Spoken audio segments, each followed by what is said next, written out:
It's a great pleasure to introduce Iran Davar Ardalan.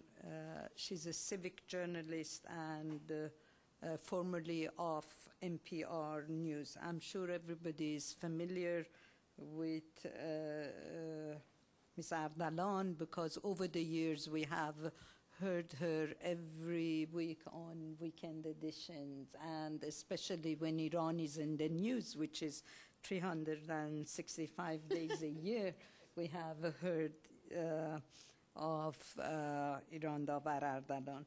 She's, as a senior producer at NPR News, and of course through her link and connections in Iran, Davar received hundreds of tweets, emails, photos, and status updates from the front lines of the disputed Iranian election.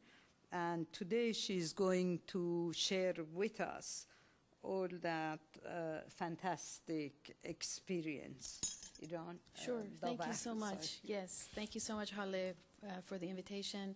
And I think because we're getting to the year anniversary of the protests, there's a lot of interest to be able to step back and have a sense of what has been going on, and especially the media landscape, which is very important, especially online. I'd like to begin just to show you a little bit about an overview of what I'll be talking about. We're really going to look at the new media elements inside Iran, both the conservative elements as well as the reformists. The social media burst of 2009, the impact on journalism here in the United States as well as inside Iran, the idea of democratizing the media, Persian verse, which is some of what I learned through the people I met on Twitter, and then the conversation on imprisoned journalists, cyber war, and then looking at the future at Iran's tech-savvy generation. And to begin with, the idea that Iran was primed for what happened in June of 2009 because it's been online. Iranians are ubiquitous online, and there are something like 64,000 active Persian blogs online. Back in 2001, it was Hossein Derakhshan who wrote a blogging manifesto, as many of you know, in Persian, and that really gave the impetus for many Iranian bloggers to get online. Then in 2004, the government began cracking down on bloggers and arresting them. In 2005, we had Nasrin Alavi's book, We Are Iran, the Persian Blogs. And she really gave us a window into what it was that, you know, something like 30,000 blogs that she had researched were writing about. And they very much were disillusioned. They were writing about politics, media, and life. And so it was clear that there was a reformist element and a progressive element, pragmatic element within the Iranian blogosphere. In 2006, the government instituted a cybercrime law, which seriously curtailed the activities of bloggers and in effect made it a crime to be, you know, and all of the freedom of expression and freedom of speech limitations that were on journalists now were also on online journalists. Then in November 2008, Hossein Derakhshan, who has been called the blog father of Iran, was arrested, and he is still in prison. And of course, what was interesting, I interviewed many people as part of my research. So I have interviewed Rouzbeh Mir Ebrahimi, who is a prominent Iranian journalist, was one of the first bloggers who was arrested after in 2004 when the government began cracking down. And Rouzbeh said that in 2008, even though he was working outside of Iran, but they looked at the elections, the United States elections, and how Facebook was used in the case of President Obama, and how it was a way to create not just disseminating news, but also creating networks of activists. So they very much were looking at the American elections and their use of Facebook And so that's why by May of 2009, you saw that the government was blocking cell phones, Twitter, Facebook, and YouTube, because they clearly saw that there had been an explosion of information that was online. People were networking, and it had gone beyond, everything that the government could have imagined. And then on the other side, there are the Islamic blogs, which currently dominate the Iranian blogosphere. And the reason why is clear, because many of the reformist blogs have been shut down. And in their absence, you have Islamist blogs. And what I mean by Islamic blog is a blog where Islamic or political Islamic values and beliefs play an important role. And it's important to note that many of these blogs are religious. They're not necessarily political. But the ones that are political and are related to the state are very anti-Semitic, are very anti-American, and are very anti-Israel. And clearly the hatred that is very much pervasive now on the internet, because these websites have free reign, is very discouraging. But it was in 2005 when there was this proliferation of Islamic blogs after President Ahmadinejad came into power. And they really offer a fascinating insight into the structure of the Islamic Republic. There is an office for religious blog development, and one of their projects is to help every religious student in Iran get a blog. There's the Muslim Bloggers Association, which is a very conservative association. Their founders are all in their 20s, so very, very young. And if you go to their website today, you'll see that they say that they represent the real people of Iran, that they don't have millions of dollars of funds behind them from Western powers, that they are the voice of the real people of Iran. They have launched a committee to fight against secular bloggers. They fight against feminism. They fight against reformists. And one of the conditions, or a couple of the conditions to become members of their group, is you have to be a Shiite Muslim, and you also have to believe in the ideals of the Islamic Republic.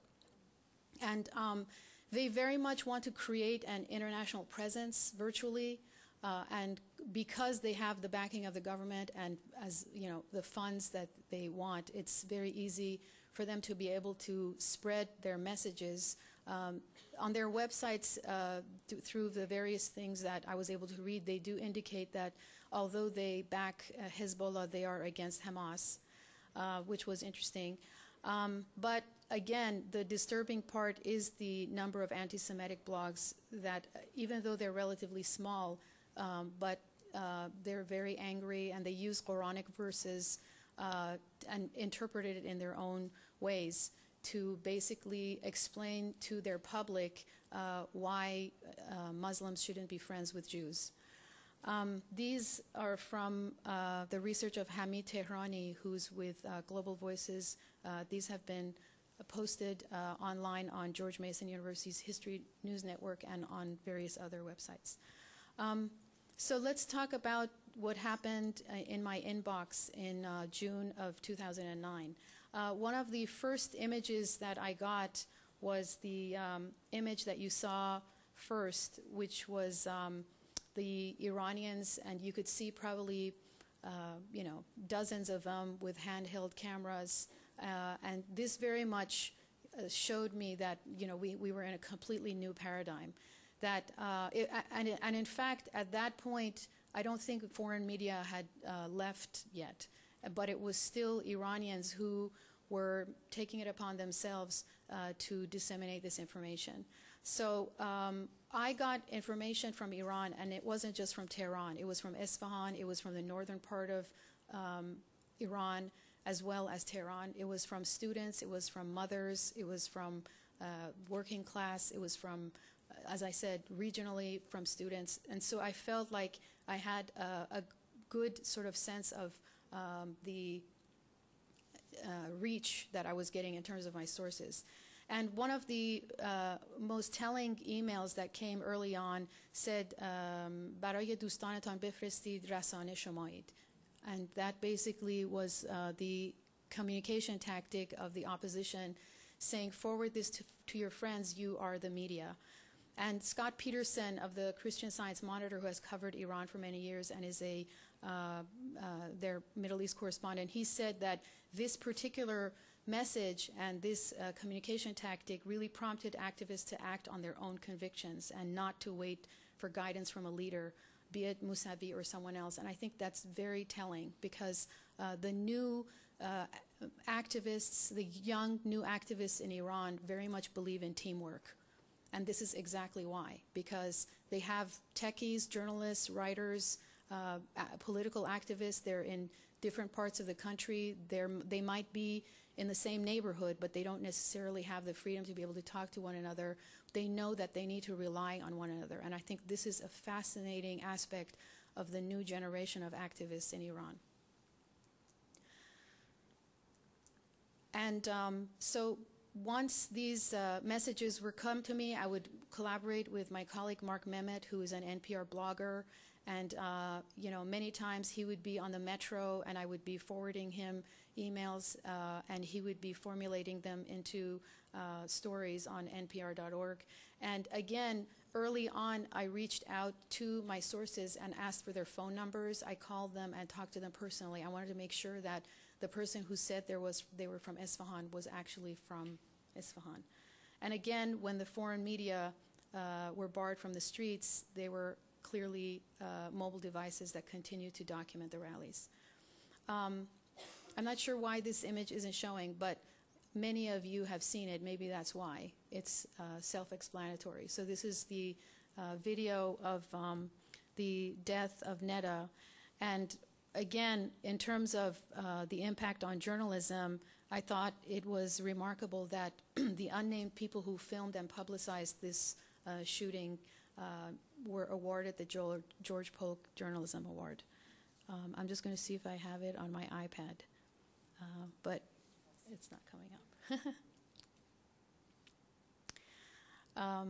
So some of these images aren't coming up, but what the image that you would have seen here is a number of tweets that we had actually translated that came from, I produced this on a Mac, and I think this is a PC, so it might be that they're not compatible. But anyway, if you go to npr.org and do a search for a story called Poetry in Iran, One Tweet at a Time, you'll see it. And basically, what I was conveying there was that I met a lot of strangers through Twitter, but I felt like I knew them. I felt like I had known them all my life. And in those weeks in June and July where it was very intense and we were getting a lot of information, I spent a lot of time reading the Twitter feeds of different people months before the election, because I wanted to know what their thought process was, and I wanted to know if this was really who they were. And really, they were sharing their dreams, they were sharing their nightmares. I mean, literally, some of them would say, you know, I wish my mother would come and wake me up. I can't sleep, you know, I'm seeing a nightmare. And so many others were praying to God in their tweets. So it was very emotional, and I think that's one aspect of the social media that we still haven't tapped into, and that is that it doesn't have to be about politics. It could just be about reaching out to learn about different cultures and know what people's passions and motivations are. In terms of the impact on journalism outside of Iran, I interviewed several of my colleagues at NPR, as well as I mentioned Scott Peterson of the Christian Science Monitor.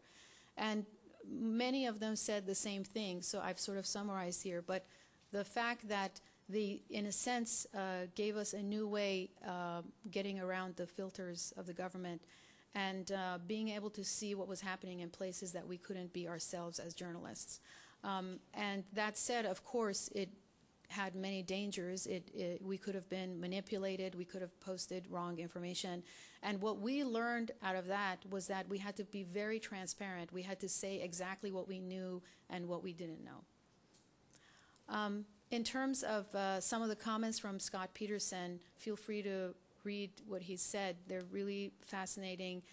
What I love about what he says is that although we have to be very careful when relying on social media, the fact that we had videos coming from various different angles from the same event is what gave us, the verification that we needed, that this was the right story, and this in fact was happening in the right square as was presented to us.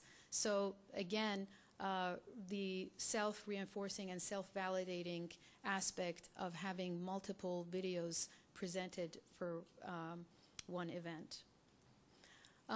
Again, the lessons learned: authentication of sources, obviously, confirmation of fact, and then to always put things into context and be able to explain the raw data, transparency, and really something that's just emerging right now is experimenting with digital cameras and citizen journalism in other parts of the world. This is something that BBC is a very, very early stage at giving digital cameras and cell phones to people in Pakistan and Afghanistan and asking them to document their lives. And one of the people I interviewed inside Iran for the purpose of these lectures that I'm giving said that SMS is crucial, and you'll see his quote, that we need to create journalism software on mobile devices that are very easy to be able to type in text, to upload video and photos and be able to upload them immediately to an FTP site or to YouTube and not have to worry about the bandwidth and the slow internet. So that's for all the techies out there. And the impact on journalism inside Iran, again, so these are views from Iranian journalists, bloggers, probably about a dozen, who wrote me specifically about how journalism has changed inside Iran. Now, we talked earlier about how this has been, this was a movement that was afoot for 10 years online because, again, Iranians had an online presence for many, many years.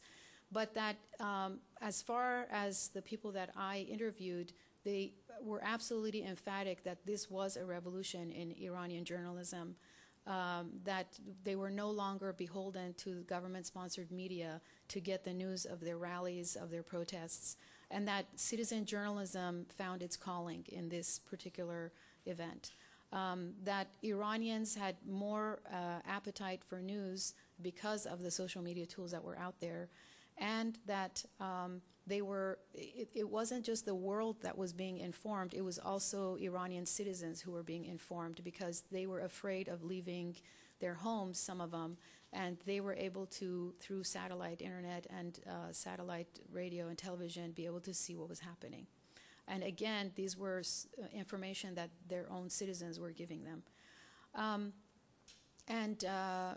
The people who were on Twitter said that they felt that they were able to give fuller context to events. Because if you read their Twitter feeds, they will, for example, one of the first people that I followed, he actually was tweeting while he was in line to vote. So he literally said, Voisadam to Saf, I'm standing in line, Shenasnamamo dadam, I just gave my, ID. There's a 60-year-old guy who's in line in front of me. He says this is the first time he's voting. And then he said, I just voted for Mousavi. And so you can really get a sense of, again, the context. You can actually imagine this 60-year-old guy standing in front of him. It's very vivid. And in terms of the reporters from the reformist camp, because obviously they came under a lot of pressure by the government, they started posting anonymously. And this was a change in journalism because up to then, they had the freedom to write in their own name. And after the election, with the arrest of many journalists, it was the human rights activists who took on a more prominent role in publicizing the news. And one of the negative effects that they felt inside Iran was similar to what we felt here in the United States and the West, was that there was too much raw information. And this sometimes led to rumors, and it was very difficult for people to understand which particular video that was coming was from which day. And so this is another thing that technologists are looking at, is to be able to code videos so that they have accurate dates that can be verified.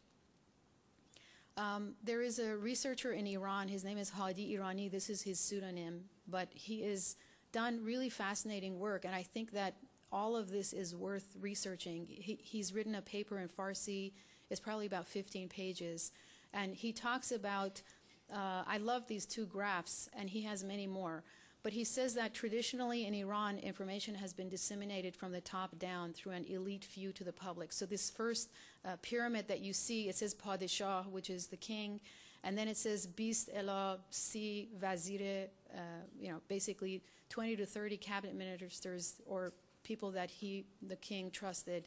And then another 200 to 500 people under them. And beyond that, that's where the public was. And in these past 10 years, there's been a revolution, obviously, in technology, where new communication technologies and the burst of social media is laying the foundation for e-democracy, as he put it. And that even though internet access is very limited, that Iranians now have different channels by which to get information. And again, his report is very extensive. He also mentioned that Nabavi, I believe Ibrahim Nabavi, had written a similar article where he talked about how the Ayatollah Khomeini in the early years after the revolution talked about the Artesh 20 Milyoni, 20 million person army. And he said there are now 20 million active internet users in Iran. And this is why the future with more access to the internet could be a game changer. One of the other people that I interviewed as part of this presentation is Mehdi Yahyanejad of balatarin.com. He is the founder of a very popular Persian website similar to Dig.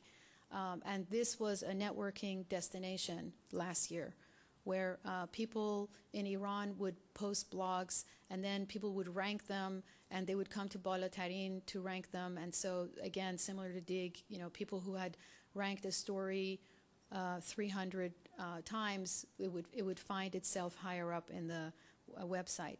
So he says currently in Iran, with all the limitation and censorship, it takes a blogger 72 hours to get his or her important news to the entire nation. So he's talking about a blogger who's inside Iran. It takes 72 hours for Iranians to learn about his particular news. So a detailed article with a juicy title will be picked up on Facebook or Balatarin in less than a day. On the second day, journalists who work for the BBC Persian TV or Voice of America and monitor social media read the story and broadcast it. And on the third day, the taxi drivers deliver the news to everyone else, which is usually what happens in Iran. The first thing you do when you get to the airport is get in a cab, and the taxi driver will tell you everything you need to know. Just a little side note, I collaborated on a documentary with an Iranian researcher named Rasul Nafisi many years ago. And this was in 2003. And he was going to Iran to do a story that we were doing for NPR on basically Iran's search for a lawful society, from Ali Akbar Davar, who was the Minister of Justice in 1927, to Shirin Ebadi, because she had just been announced that she had won the Nobel Peace Prize, and we were forming interviews and doing this documentary on justice. And he said it was 2003 when he got out of the airport and into the cab. The cab driver said to him, "So when is Bush coming?" Because everybody thought that Iran would be first before Iraq. And so it's really a fascinating, again, scenario of how much taxi drivers matter in this whole channeling of information. So Mehdi says that Iran can't be a mysterious country anymore inside Iran, that any important story is discovered almost right away thanks to social media. And just this morning, he sent me an example. He said that there are a lot of allegations of rape and very bad conditions inside Iranian prisons, and this was posted in social networking circles within Iran, and the government found itself in a position of having to respond to the fact that no, the conditions aren't as bad as you're saying. But just the fact that they had to respond shows the different channels of information where the public is getting, informed in ways that were unheard of before. Also, that as far as Mehdi, his understanding from all the contacts he has, that state-owned newspapers are becoming increasingly irrelevant for the educated elite, and almost all journalists and bloggers publish the most important work on personal blogs. And again, thanks to social media, anything important in Iran can be discovered and read widely as long as someone dares to publish them online. That the Iranian government's ability to keep abuses secret has been significantly diminished. Rouzbeh Mirebrahimi, I mentioned him earlier. He is a prominent Iranian journalist and blogger, and in 2004 he was one of the first bloggers arrested and jailed in Iran. He now lives in New York City and teaches journalism. He said that he was one of the first Iranian journalists on Facebook. This would have been in 2003 and 2004, before he was arrested. And that he was actively trying to figure out how to use Facebook as a news destination for Iranians online. Again, when he realized how effective the U.S. presidential campaign leading up to 2008 was that they cooperated with journalists inside Iran to cultivate citizen journalism further through Facebook.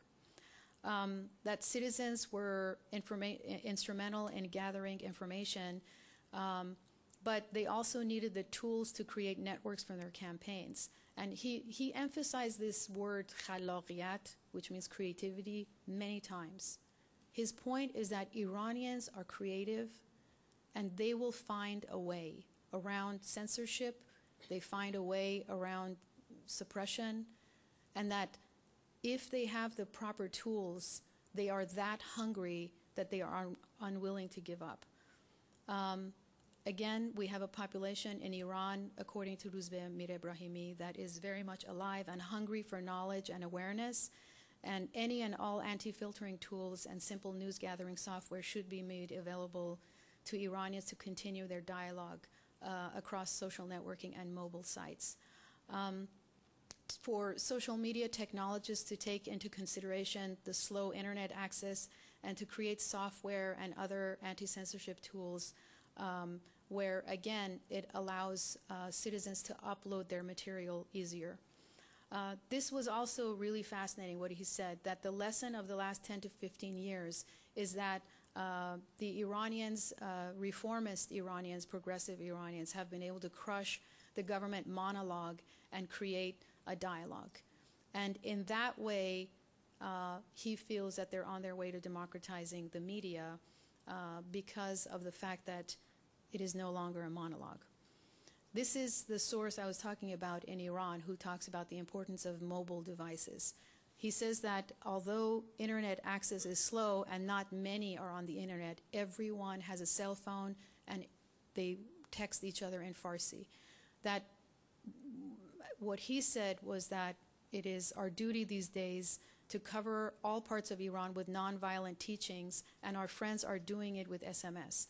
Only 30% have computers and much lower percent have access to fast internet or even dial-up internet, but everyone has a mobile phone.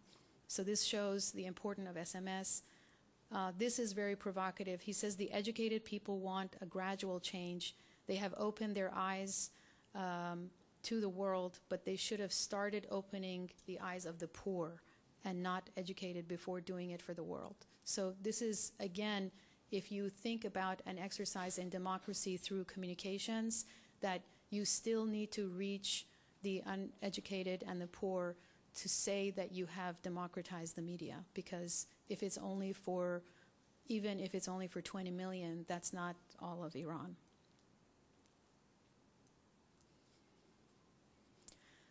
It's important, of course, to understand what has happened in the last year since the protests. That once the government caught on to the fact that Facebook was being used as a networking source, that hundreds of journalists have left Iran. There's currently, the Committee to Protect Journalists says 35 journalists and bloggers are imprisoned in Iran, more than any other country in the world. And that Reporters Without Borders says that we're seeing the largest exodus of journalists from Iran since 1979. Hundreds of Iranian journalists are now refugees in Turkey, in Malaysia, in Paris, and in the United States. And Fereshteh Ghazi, who is an exiled Iranian journalist now living in Atlanta, Georgia, she was one of the Iranian reporters who covered Zahra Kazemi's trial and subsequent suspicious death, and she was imprisoned for that. She says that journalists who remain in Iran are in grave danger and live under threat and fear every day. Some are taxi drivers, others are street vendors, but they refuse to give in to the state and compromise their integrity and their independence as journalists. And others continue to post news updates anonymously or through their contacts outside of Iran. So that very vibrant online space that we saw a year ago has been significantly diminished and, like I said, been replaced by the more dominant Islamic blogs. The image that was here, you might have seen, it was in December of 2009 that the cyber army of Iran was able to hack into Twitter, and there was an image of Iranian flag, and the message that was written underneath it on Twitter said, USA think they controlling and managing internet by their access, but they don't. We control and manage internet by our power. So do not try stimulation, Iranian peoples. They needed an editor. But the point here is that Iran has put millions of dollars of their own money into creating an alternative cyber answer to what you see in the West. And in terms of sources talking from inside Iran, proxies rarely work these days, that they have often been difficult, and especially after the election, they've been more problematic, that you can see the first page, but then you can't go to any of the links after that. People are also using FreeGate, UltraSurf, or Puff. These programs allow you to bypass filters. People are also using VPNs, and I've been told by several sources that that's really the only tool that works. But there's been a major crackdown, and VPN providers have been arrested. These images that you see in the bottom in Farsi, these are interviews that I've done via email asking different journalists inside Iran or bloggers to explain sort of the history of blogging, the history of social media, and this particular one is talking about proxy and other ways of being able to access the internet. The current cyber response of the West is new software by Austin Heap, a developer in San Francisco who's created something called Haystack. He says that it uses a sophisticated mathematical formula to hide the user's real identity, internet identity, while allowing them to access websites blocked by Iran's government. And so this has been, this will be interesting. I mean, it still has not been implemented, but the fact that the Treasury Department has allowed this particular software to be provided inside Iran, it'll probably take months, to really be able to see what effect this will have. But the techies that I spoke to in Iran were eager to get their hands on it to see if really they can hide their identities and be able to still navigate these sites. I was part of a new media forum at Columbia University in mid-April, and as part of the other panelists, there were Iranian-American journalists, Nazila Fatih from the New York Times, Maziar Bahari was there, as well as Kelly Niknejad from Tehran Bureau, and Omid Memarian, Mehdi Yahyanejad from Balatarin.com was there as well. This had been organized by two students and professors at Columbia University. And what was fascinating was that we came together to talk about what the characteristics the new generation of activists have in Iran today, and how we as media practitioners can help provide them or else help understand this new space and how to report on it. So this was really interesting. Several people of the activists who were there said that the new generation of youth in Iran have no inhibitions. And I believe that because I have a 20-year-old and a 26-year-old, and I'll tell you they have no inhibitions. So it's really fascinating to hear the word teamwork, because Iranians have never figured that out. And if they're figuring it out with all this chaos and all of this pressure that they're under inside Iran, if these young kids are figuring out how to do teamwork, I mean, they deserve the Nobel Peace Prize. That the new generation of activists are newcomers to politics, that the majority of them have social demands, which is really very interesting. That they do want to have good relationships with the West, with the world, that they do want a chance to bring democracy to Iran. Some of the other things that came up were the fact that self-censorship in Iran among journalists is a big problem. Obviously, working journalists do this because they need to keep their jobs, but many people talked about how this is in effect limiting others for getting information out. And again, repeating the fact that the importance of mobile tools and creating social media portals, platforms where Iranians and Americans and people of other countries can talk freely and exchange cultural dialogue. Again, this is not for the purpose of changing the government, but just for the purpose of learning from one another. The need to invest in satellite internet and much more widespread mobile devices for the purpose of educating about civil society. This is really interesting because, again, going back to 2003 at NPR, we interviewed an Iraqi secular intellectual right before the American invasion. And he said that it's not enough for Iraqi intellectuals to be sitting in cyber cafes in Baghdad and talking about democracy when on every street corner there's a mosque and the men of religion are telling the people what to believe, how to act, and you know, what their essence is about. And so the same context needs to be used here, that democracy cannot be only for the you know, even if it's 20 million, you have to be able to reach the masses and talk to them and teach them about civil society. And the idea that mobile journalism, Persian software to public text photos and videos instantly will be an incredible way to reach to some of the rest of the population, because even if they're uneducated, it's still going to be in Farsi and it'll still be having the effect of having a taxi driver in rural Iran handing out information.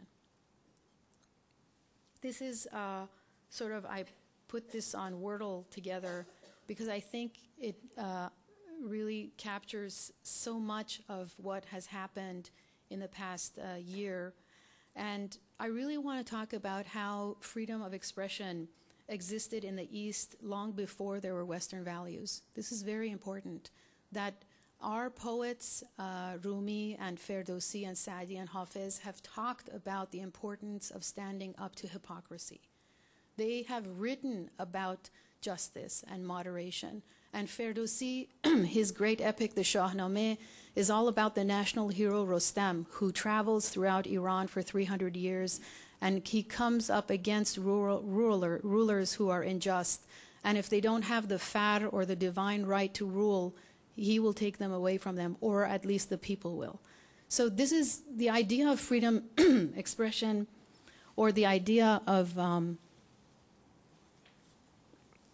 freedom of thought, is something that has been part of our consciousness for many years. I want to just, do I have another minute? You have another 2 minutes. Okay, good. In closing, say that we are Muslims, we're Jews, we're Christians, we're Zoroastrians, we're Baha'is, we're agnostics, we're atheists. We are Iranians, and we believe in freedom of expression because we have inherited it. This is not Western. We earned it, we inherited it, it is given to us. It has been given to us as a torch. Personally, my great-grandfather, Ali Akbar Davar, was a journalist before he became the Minister of Justice. And in 1923, he founded a newspaper called Mard Azad. And he really believed that the political elite in Iran had to be held accountable for their actions. He believed in transparency, and he believed in the journalism as a watchdog. But unfortunately, he paid for his Machiavellian ideals because he believed that in order to bring radical change in Iran, you have to support an iron fist. And so he supported an iron fist, and the monarch turned against him and many of his comrades. And so in 1936, my great-grandfather took his own life. And for many years in our family, we were not allowed to bring up his name because he had died in shame. But I think that it's really important. I reached out to an American diplomat who has studied Iran for many, many years, and I asked him about Davar because he wrote me when he knew I was Davar's great-granddaughter, and he told me that he has studied all of Davar's work. And he said that his quiet and sustained service in key positions and his commitment to creating a new reality in Iran are very relevant today. But he also said that what's really important is that he had a passion to bring law to Iran, and that until Iranians know how to integrate law and justice within their government system, they won't have a civil society. Thank you very much. Thank you.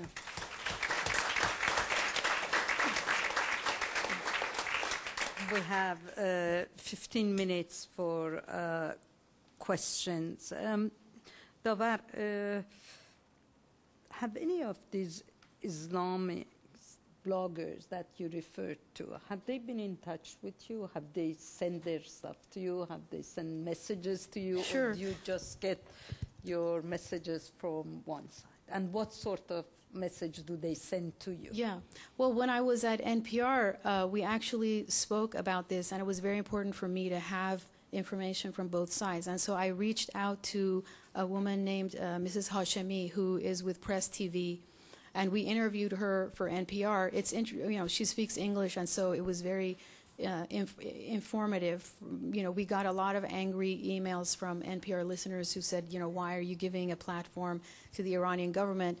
But your point is very important because Ahmadinejad is the president of Iran right now, and he is the person who, President Obama has to figure out how to deal with. So that for us as journalists, it's important to have both sides. And within the limited ways that we were able to, we did. And we reached out many, many, many times to the Iranian intersection and the United Nations office in New York at different times to get comment. They were actually incredibly helpful in two instances where our anchor was able to interview President Mahmoud Ahmadinejad twice, and I was present at both of those interviews. Yeah. Thank you. The floor is open. Barbara, can you wait for the microphone, please? Yes.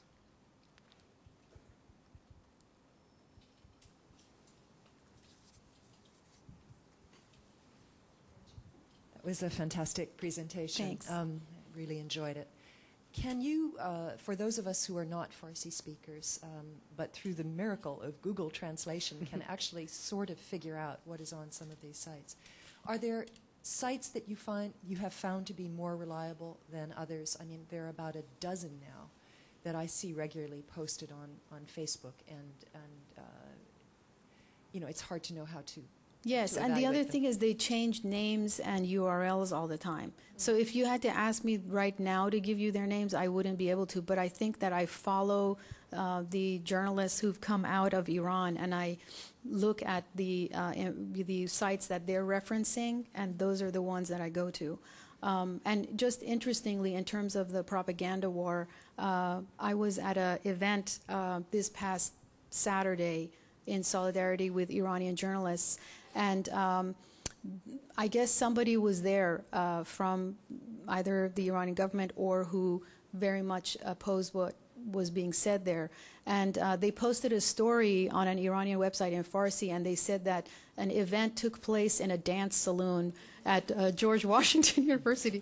It was at the Marvin Ballroom. And they said Salon Raqs, you know, and that there were all anti-revolutionaries who were there in attendance. And it just was incredible to read that and to think that we were there because we were there for freedom of speech. And, you know, Akbar Ganji was there.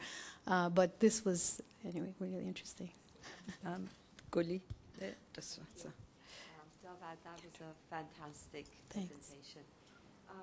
I draw a comparison from what you were saying about the SMS and the people passing information like that to 1978 when the tapes were circulating and Khomeini was giving. But I think there's a big difference because at that time the masses were passive and they were fed the information. This time the new generation is active. They're actually doing. And another thing that I think is very interesting is the fact that they are using the alphabet, the European, not Persian, not the Arabic alphabet, but they are using that with such speed. Yes. I mean, they can send these SMSs so fast, and that's fascinating. Yeah, absolutely. And I think that's why Hadi Irani's graph, where he was sort of showing the difference in communication, is really fascinating. Sana, wait. Oh, here's.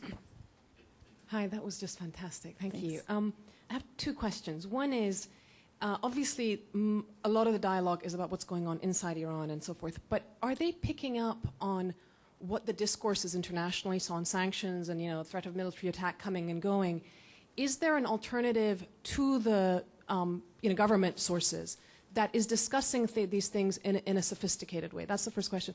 The second question is, two of the things that I found really interesting was that this media was breaking taboos. So Nabavi goes and makes fun of the trial, mocks the trials. Or when they arrested Majid Tawakkoli, all of a sudden the men were in their hijabs, and it just made a mockery of this obligatory hijab. Do you see whether that's resonated, or was that sort of just a flash in the pan and it really hasn't gone beyond? I mean, are they breaking these taboos of issues that we're not talking about, the rape being another one? Is that sort of, has that taken root? Sure. Well, I think right now it's extremely difficult. I mean, Fereshteh Qazi will be the first one to tell you that dissemination of information is extremely difficult and people are very scared. So I don't think that the public is as aware. I mean, there are examples like the rape is very dramatic, and so that will go within information that the public will get. But unfortunately, I don't think so. I think there is, to a certain extent, a blackout. Yeah, in the past few months, definitely. There's been a silencing that is deafening because it's very real. And in terms of the first question, I'm not sure, except that at this event that I was at on Saturday, Fereshteh Qazi, she mentioned that, and you might be able to remember, she helped me remember, but she said that, Ahmadinejad is very media savvy now. And he has figured out that in the West, the more you repeat something, that the more people think it's the truth. And so that's sort of his tactic, because he does see himself as a world leader and wants to have a world stage. And so he will go and repeat something many, many, many times, even though many people might not think it's true, but because he thinks that it'll penetrate, and that not just outside, like, for example, to other countries that already have sort of sympathy for him, but even to his own sort of lesser educated population. If your president is repeating something many times, there's the idea that perhaps will resonate more. Yes, please.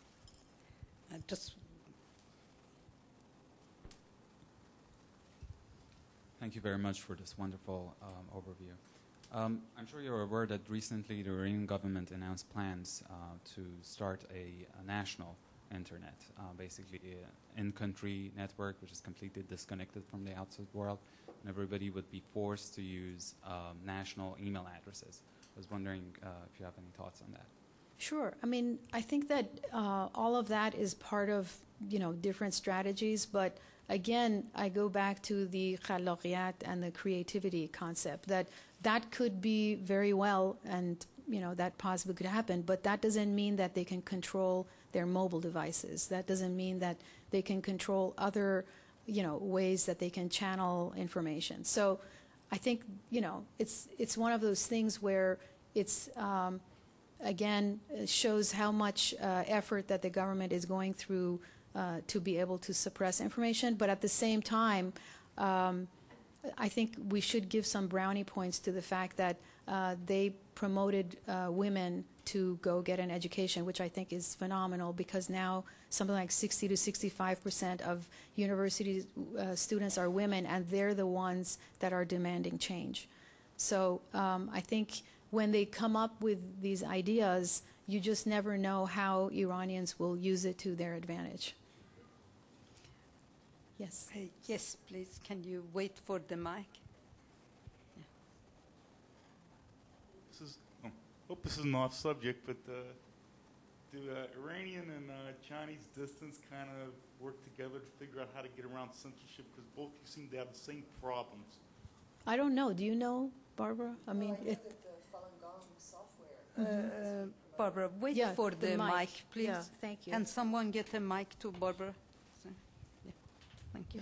There's a movement called Falun Gong that you're probably familiar with, and they have developed some techniques to get around internet censorship, to get through the Great Firewall. And I read that the U.S. government now is considering giving funding to Falun Gong to make this software available to Iranians. Since I have the mic, I'm going to ask one other quick question. Okay. There were dramatic pictures on the internet, on YouTube, of demonstrations in Iranian Kurdistan, and also of demonstrations against Ahmadinejad when he went to, I think it was Shahid Beheshti University in Tehran. We saw those here. Were those not available in Iran because you said there had been a blackout, that, there's a lot of control? I actually got some of those emails from Iran. So Okay. I think so this stuff is still getting out there. Yeah, it's still getting out. And it's interesting because I got it from my source who's in the north and not who's in Tehran. So I think that, again, it's all about, how you can spread the information based on where you are, your internet access. So I did get that information from Iran. I believe since a lot of Iranians across the country have access to satellite and they watch satellite TV, so they definitely will see these pictures. Davar, let me ask you a question, maybe that would be the last one.